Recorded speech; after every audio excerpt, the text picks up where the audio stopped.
Greetings from my home to yours. As we reflect on the spiritual practices that sustain us and teach us in this time of pandemic, I found myself thinking with deep gratitude about the ritual of the flower communion and what I have learned from it through the years.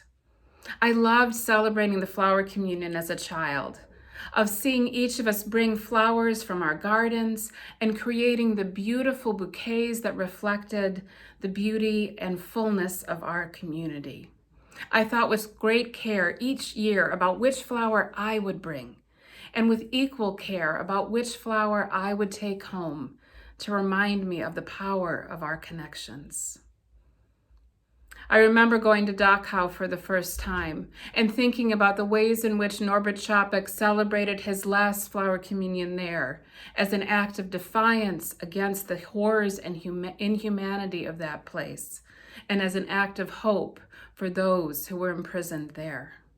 And I found myself watching the ground as I walked through the gravel for any glimmer of green, the green of a weed, the green of a single blade of grass, to be reminded that even in the shadow of death, the spirit of life and hope and the power of community can be heard singing. I love how at Unity we create the arch that we walk through as a threshold every year. And it was so moving to see how we managed to celebrate the flower communion this year, even in this time of social distancing, with the flowers we were able to bring and with the flowers we were able to send from all around the world, the beauty of our community celebrated and made whole. But it was the congregation that I served in Flint that also taught me another powerful lesson of the flower communion.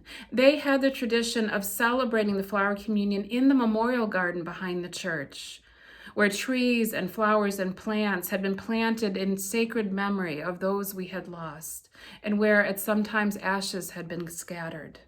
It took a lot to actually fit the whole congregation into the garden, but we managed it each year. And in the celebration of the flower communion, they also included a practice that they called the Wheel of Life. And it was a time when we would name all of the threshold moments, all of the moments of the cycle of life that had happened in the past year. We would celebrate those who had been born. We would celebrate the thresholds of graduations. We would celebrate the thresholds of marriages and also the threshold of divorce. We would honor and name that as well. We would celebrate retirements and other new beginnings. And we would name the names of those we had lost, of those we grieved. And honestly, for the first time when I led that service, I was a little concerned that the place of gathering in the garden would make the emotions of our grief feel too raw. And I wondered how it would feel for those of us who were still fresh in the loss of those we loved. And yet I watched. And in the celebration of the beauty of the flower communion, as well as the naming of our threshold moments, far from being taken deeper into our grief was given place in the fullness of our humanity. And we could feel the earth beneath our feet. We could feel the trees and our ancestors surrounding us. We could feel the strength of the community gathered and the beauty of the community that we were creating in the ritual of the flower communion.